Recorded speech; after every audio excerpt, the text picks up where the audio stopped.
Our next speaker isn't here, as you can probably notice. He is Yanis Varoufakis, a Greek politician and former Greek finance minister.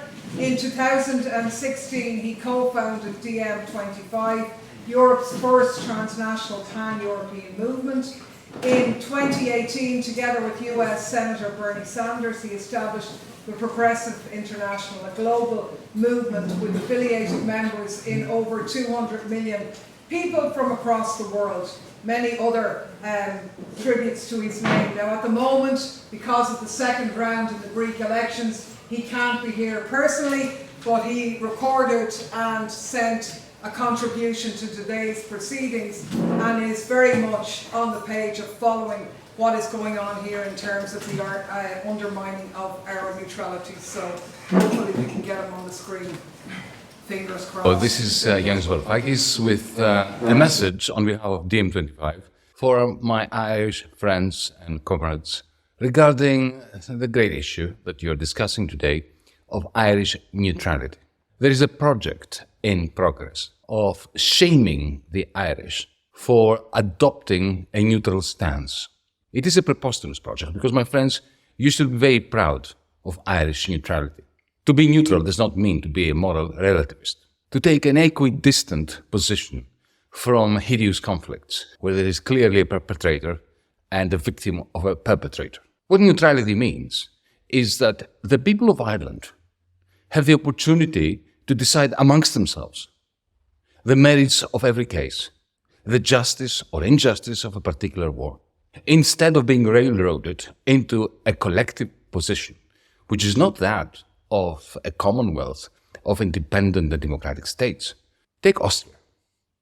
Austria was a neutral state throughout the Cold War. Did that mean it took no sides? It did not take a moral position regarding, for instance, the invasion by the Soviet tanks of Prague and Czechoslovakia during the Prague Spring? No, it didn't. What it means is that you retain your sovereignty when it comes to matters of security, of peace, of war.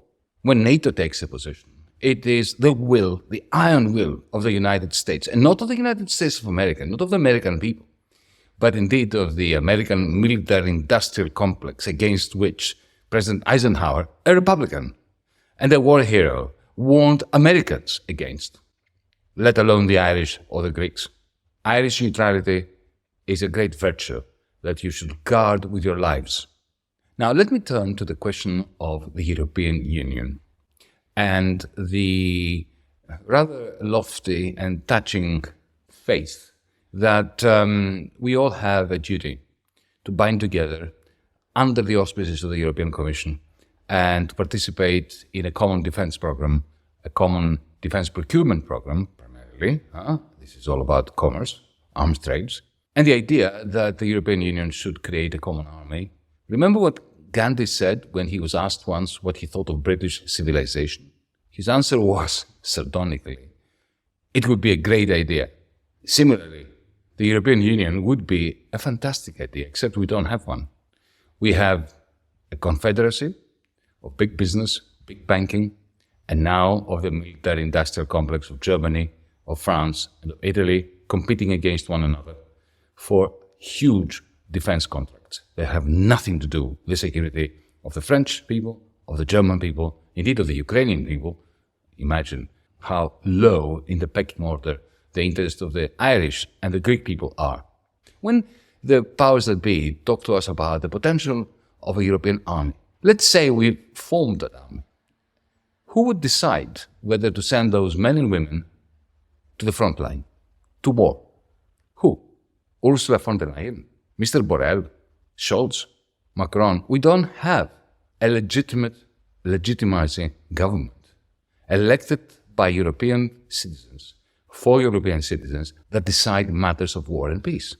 So it would be preposterous to have a European army unless we have a federation. But who is talking about a federation? They are not talking about federation.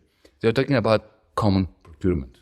That is, while denying Europeans a common health system, a common education system, a common migration policy, a common refugee policy, a common policy for treating human beings humanely, rather than pushing them back into the stormy seas of the Mediterranean and erecting hideous fences that only maximize the profits of the traffickers, but they are talking about common defense.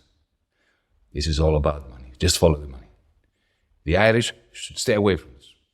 The Greeks should stay away from this. The French should stay away from this. This has nothing to do with our defense. And in any case, friends, ever since the war in Ukraine started, that hideous war, which I personally condemned Putin for, I've been condemning Putin since he killed 250,000 Chechens in 2001, when I was a very lone voice against Putin, calling him a criminal when the rest of the West was doing brisk trade and business with him. At the very same time, NATO has utilized the Ukraine war to prolong it forever in order to ensure that whatever smidgen of European sovereignty there was has been surrendered to NATO and in particular to Washington, D.C. We are a vassal continent. We do not have anything coming close to a sovereign European voice, let alone a sovereign defense policy. Ireland must maintain its neutrality, which goes hand in hand with the capacity of the people of Ireland to decide who is a war criminal, which nation, country, region deserves your support, even military support. This should be up to you to decide, not up to some prerogative that comes down through the NATO chain of command, which is built in order to be undemocratic. It is built in order to deny the people of Ireland and the people of every member state of NATO any say in matters of security, of war and peace. Stay strong, stay neutral. Carpe diem, as we DiEM25ers like to say.